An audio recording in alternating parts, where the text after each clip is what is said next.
주신 하나님 말씀 누가복음 5장 17절로 25절 신약성경 96쪽 같이 읽겠습니다. 하루는 가르치실 때에 갈릴리의 각 마을과 유다와 예루살렘에서 온 바리새인과 율법 교사들이 앉았는데 병을 고치는 주의 능력이 예수 앞에 가더라. 한 중풍병자를 사람들이 침상에 메고 와서 예수 앞에 들여놓고자 하였으나 무리 때문에 메고 들어갈 길을 얻지 못하더라. 지붕에 올라가 기와를 벗기고 병자를 침상째 무리 가운데 예수 앞에 달아 내리니 예수께서 그들의 믿음을 보시고 이르시되 이 사람아 내 제사함을 받았느니라 하시니 서기관과 바리새인들이 생각하여 이르되 이 신성 모독하는 자가 누구냐? 오직 하나님 위에 윤가는 이 죄를 사하겠느냐? 예수께서 그 생각을 아시고 대답하여 이르시되 너희 마음에 무슨 생각을 하느냐? 내 제사함을 받았느니라는 말과 일어나 걸어가라는 말이 어느 것이 쉽겠느냐? 그러나 인자가 땅에서 죄를 사하는 권세가 있는 줄을 너희로 알게 하리라 하시고 중풍병자에게 말씀하시되 내가 내게 이르노니 일어나 내 침상을 가지고 집으로 가라 하시매 그 사람이 그들 앞에서 곧 일어나 그 누웠던 것을 가지고 하나님께 영광을 돌리며 자기 집으로 돌아가니 모든 사람이 놀라 하나님께 영광을 돌리며 심히 두려워하여 이르되 오늘 우리가 놀라운 일을 보았다 하니라. 예수님이 이런 질문에서 예수께서 그 생각을 하시고 대답하여 이르시되 너희 마음에 무슨 생각을 하느냐? 너희 마음에 무슨 생각을 하느냐? 이렇게 역으로 질문하셨는데 저는 역으로 물어보고 싶어요. 예수님은 무엇을 보셨습니까?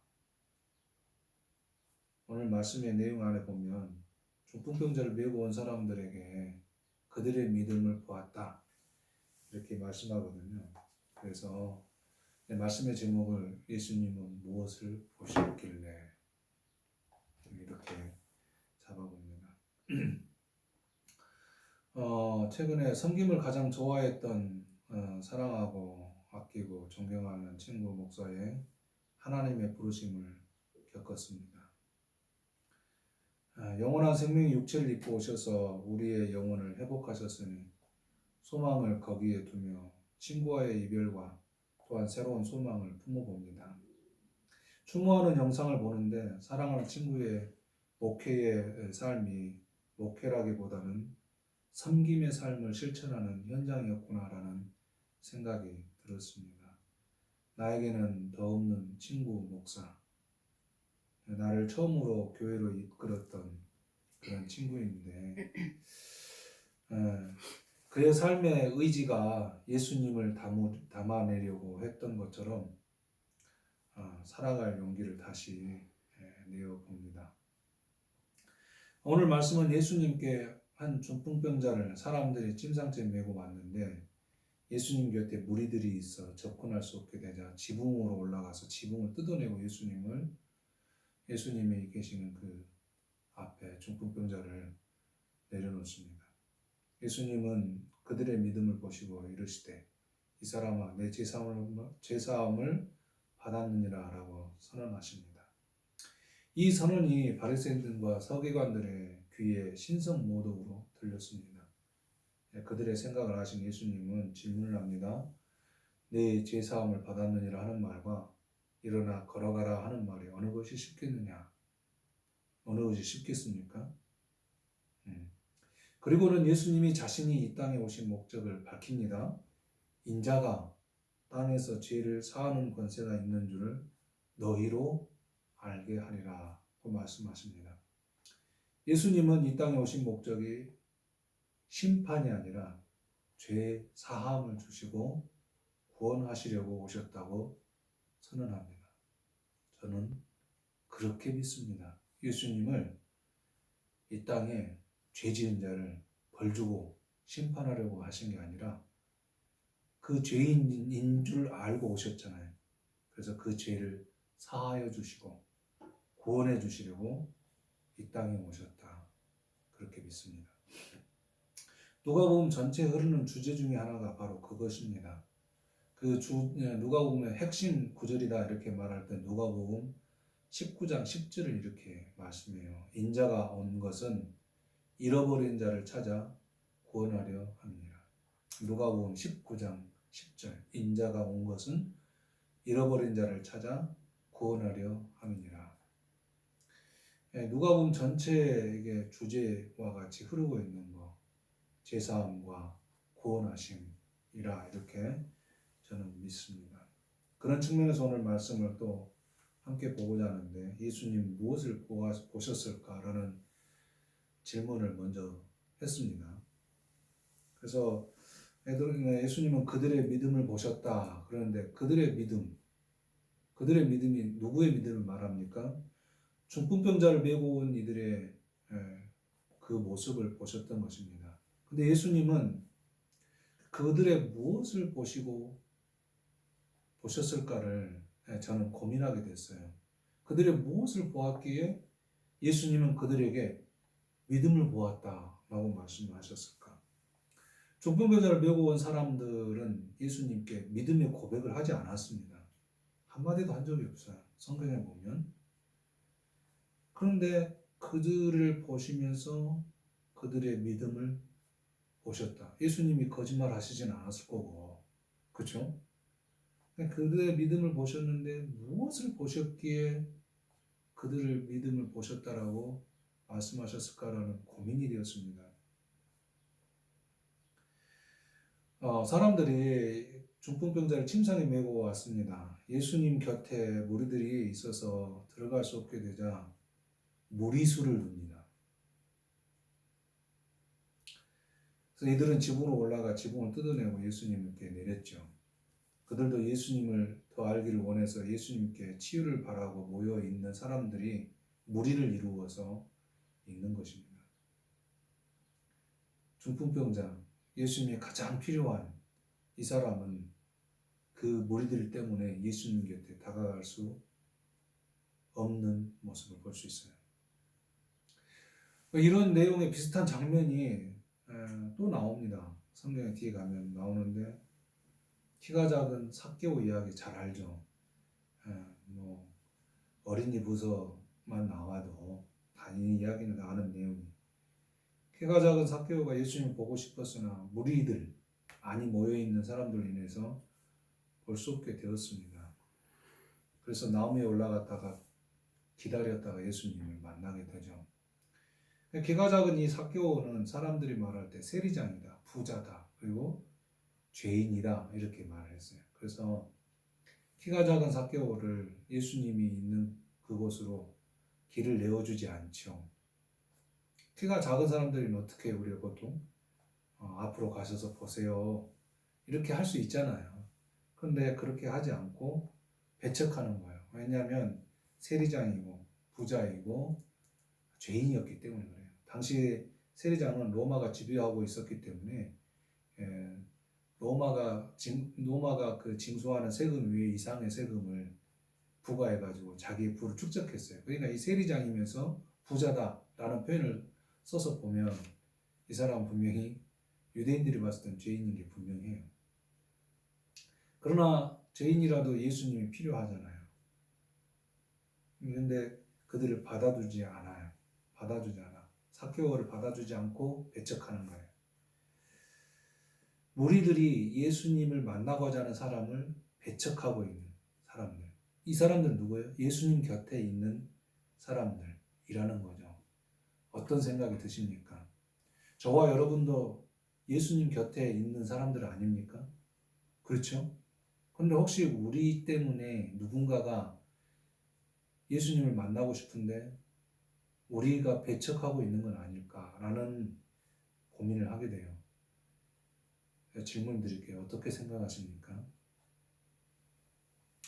지붕을 뜯어 중풍병자를 내린 이들을 예수님은 이렇게 말씀하셨어요. 그들의 믿음을 보셨다. 단순히 지붕을 뜯어내는 열정을 보신 것일까요? 물론 그런 열정도 보셨겠지요. 우리가 교회에서 여러 가지 봉사를 하고 할 때 그 열정 다 하나님 아십니다. 하지만 좀 더 접근하여 말씀을 생각해 보면 예수님은 중풍병자를 대하는 이들의 자세를 보신 것이 아닐까라는 생각을 하게 돼요. 당시 유대 사회에, 즉 유일하신 하나님의 선택된 백성이라고 했던 이들의 신앙 중심에 병을 얻은 자를 대하는 태도가 있습니다.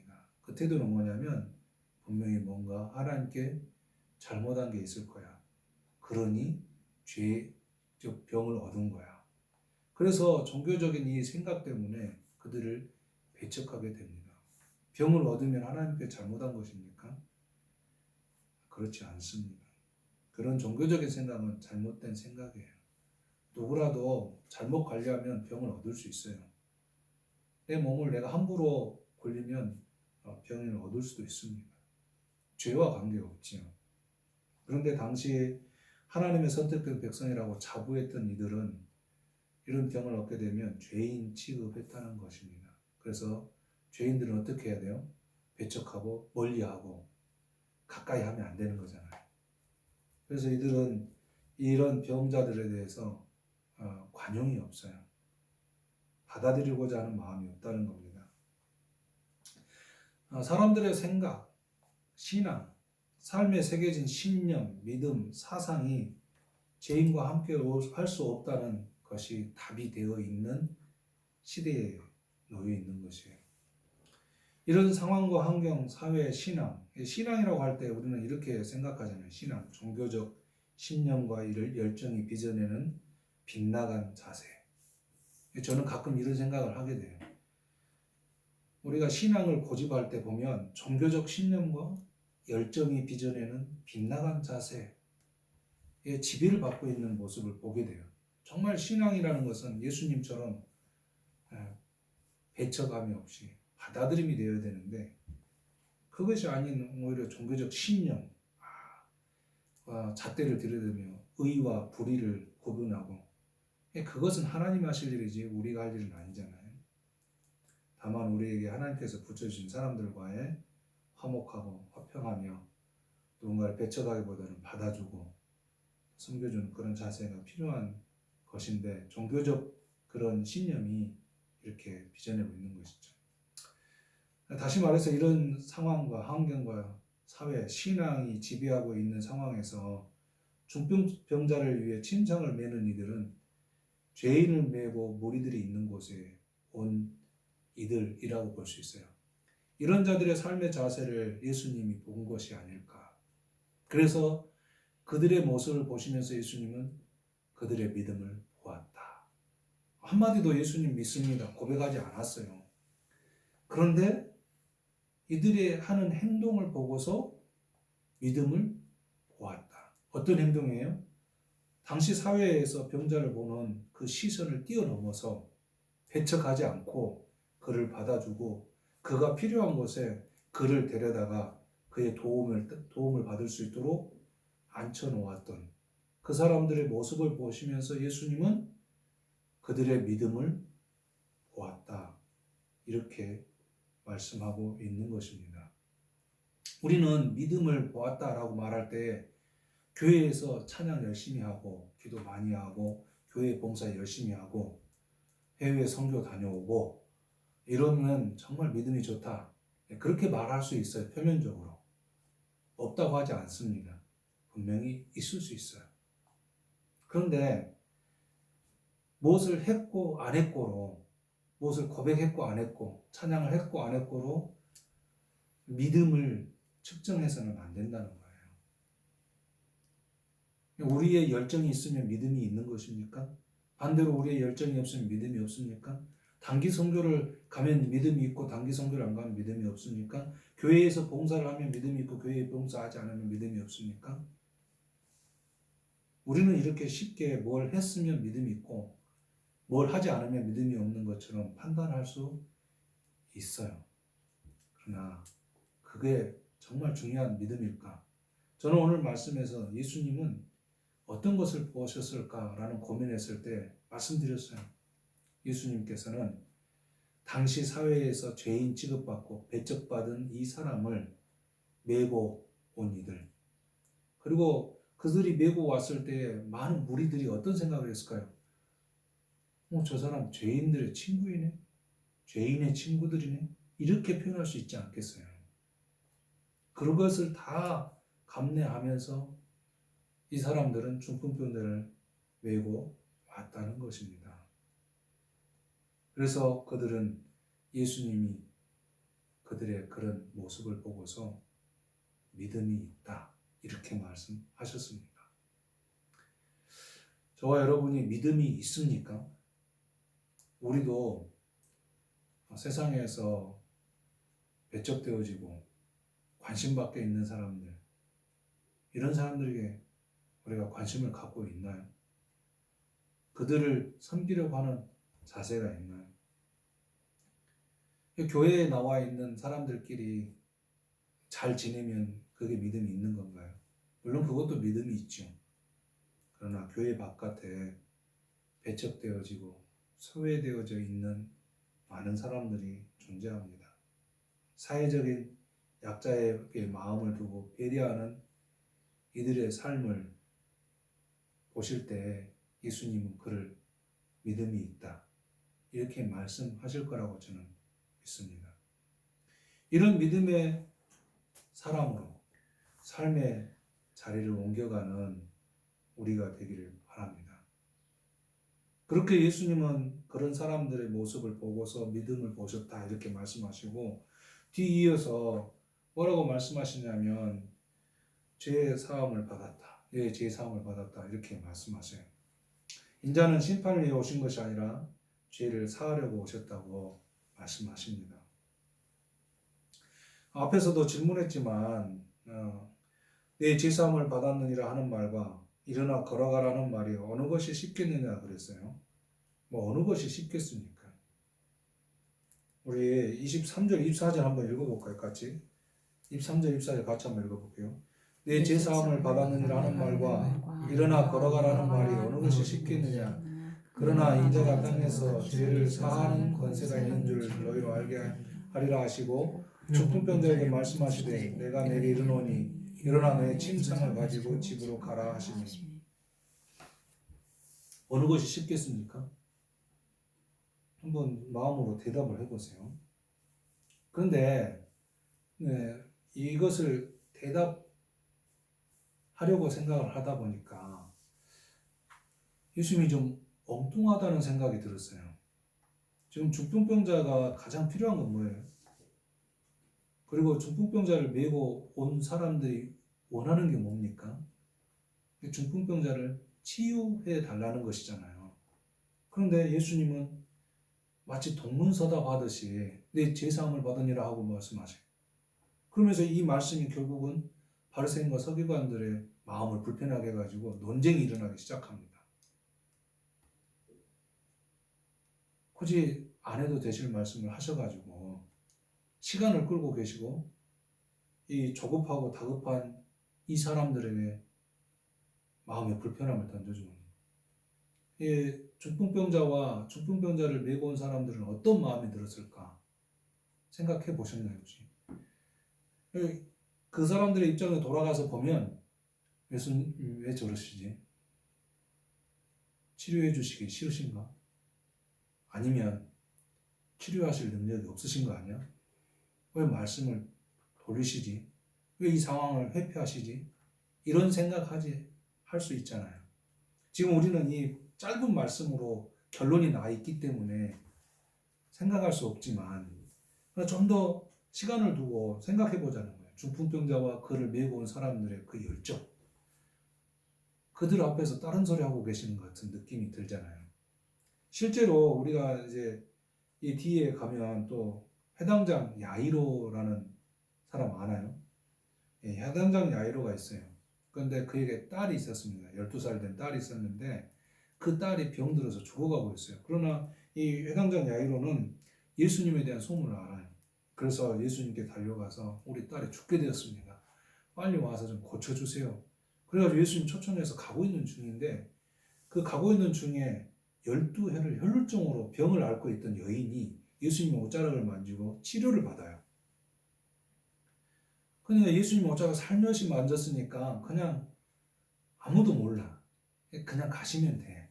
근데 예수님이 돌연 이 다급한 회당장 야이로를 마음을 이해하셨는지 못하셨는지 알 수 없는 듯이 그 여인에게 관심을 가져요. 누군가가 나를 만져서 그 능력이 나가서 치료를 받았다는 겁니다. 이 야이로 입장에서 어떤 생각이 들었을까요? 아, 예수님이 치료하실 마음이 없나? 나랑 같이 가고 싶은 마음이 없나? 지금 상황을 예수님 외에는 아무도 모르잖아요. 그 어떤 여인이 옷자락을 만지고 병이 낫다는 것을 예수님 외에는 아무도 몰라. 예수님이 지금 가장 다급한 해당장 야이로를 따라가서 그 딸을 치료해 주는 것이 가장 우선되는 일이라 생각할 수 있어요. 야이로에게는. 근데 예수님은 거기서 멈추다시며 이 이야기를 꺼내서 여인의 이야기를 드러냅니다. 그러면서 여인에게 뭐라고 했냐면 내 죄사함을 받았다. 치료를 받았지만 예수님께서는 뭐라 죄사함을 받았다 이렇게 선언하셔요. 예수님이 이 땅에 오신 목적이 뭐라고요? 심판이 아니고 죄사함이에요. 죄사함, 구원을 주시기 위해서 이 땅에 오셨어요. 마치 오늘 본문에 이 중풍병자를 메고 온 사람들의 그 마음처럼 야이로도 아마 그런 마음이 들었지 않았을까? 예수님이 왜 다른 말씀을 하시지? 지금 상황에 아무 일이 벌어지지 않았는데 왜 그러시지? 우리 사람들의 다급함과 조급함에는 항상 그런 의문이 따라오게 되어 있습니다. 그럴 때 우리가 할 수 있는 게 뭐예요? 보통 사람들이 자신이 능력이 있으면 어떻게 해요? 바로 행동을 옮기고 능력이 없으면 어떻게 합니까? 엎드리게 되죠. 능력이 없으면 엎드리게 되어 있어요. 우리는 엎드리면 되는 거예요. 사실 예수님이 하신 일을 우리가 다 이해할 수 없어요.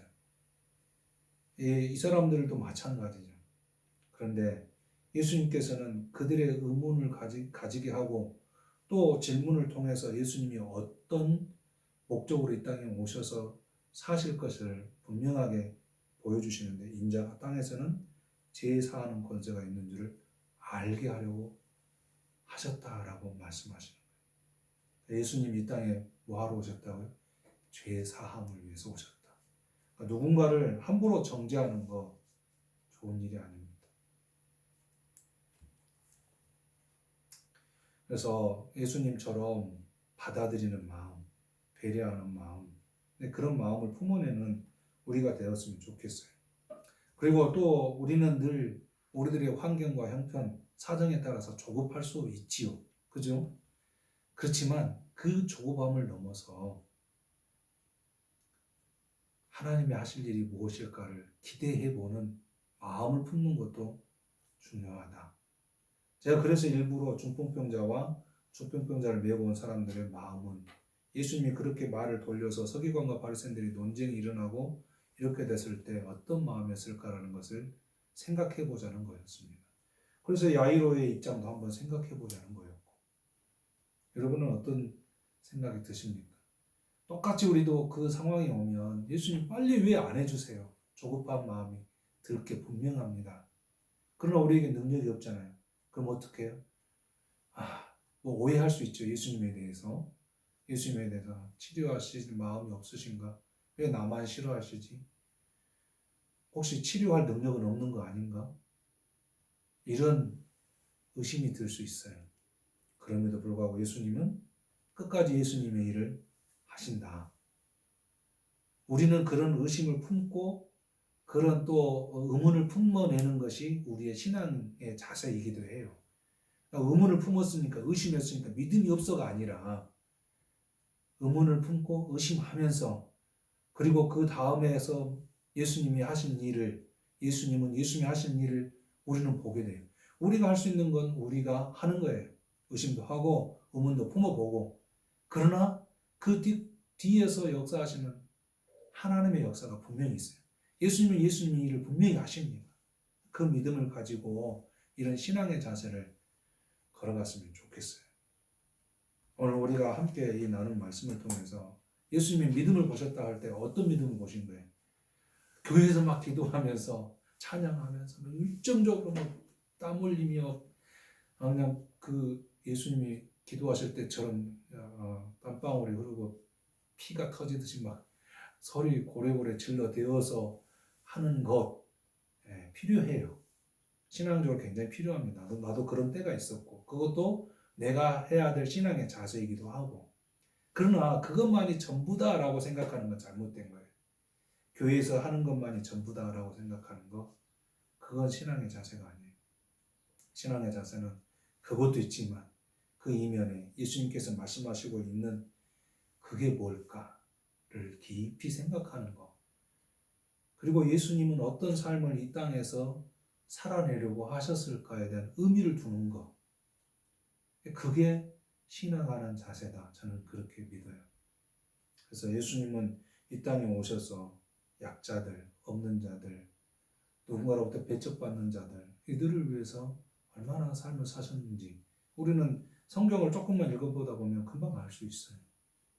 그런 것처럼 우리가 그런 예수님의 모습을 좀 닮아가는 믿음의 자세 그리고 예수님이 믿음을 보셨다고 하는 이 중풍병자를 메고 온 사람들의 그런 자세 사회적으로 배척당하여 있는 이를 죄인이다 라고 취급받고 있는 이 사람에게 마음을 얻던 이 사람들처럼 우리도 그런데 마음 두며 우리의 삶의 자리를 옮겨갔으면 좋겠어요. 그래서 그 한 걸음 한 걸음들이 다 그런 삶의 자리를 다 채울 수는 없겠죠. 그러나 문득 내 걸음을 걷다가도 예수님의 말씀이 생각나서 나도 그렇게 걸음을 옮겨야지 라고 옮기는 자세 저는 이것이 신앙의 자세다 그렇게 믿습니다. 예수님은 무엇을 보셨을까요? 네. 중풍병자를 옮기는 이 사람들이 무엇을 보셨습니까? 기도하겠습니다. 좋으신 하나님 감사합니다. 우리에게 오늘도 믿음을 보시기를 원하시는 주님께서 중풍병자를 메고 오는 사람들의 향해서 믿음을 보았다 라고 말씀하셨습니다. 당시 사회적으로 약자이며 죄인 취급받던 사람에게 관심을 갖고 예수님께로 데리고 온 그들에게 믿음을 보았다 라고 말씀하셨습니다. 예수님 곁에 있는 많은 무리들을 보시고 믿음을 보았다라고 하지 않으시고 중풍병자를 메고 온 그들을 향해서 믿음을 보았다라고 말씀하셨습니다. 우리가 이 땅을 하나님의 크신 은혜와 사랑으로 또 예수님께서 영원한 생명으로서 육체를 입고 이 땅에 오셔서 그분과 함께 살아갑니다. 그럴 때 우리가 어디에 관심 두어야 할지를 마음에 새겨봅니다. 예수님이 보신 곳에 우리도 함께 보며 더 한 걸음이라도 그런 예수님의 모습을 닮아가는 저희들이 되게 하여 주옵소서. 예수님 이름으로 기도하옵나이다. 아멘.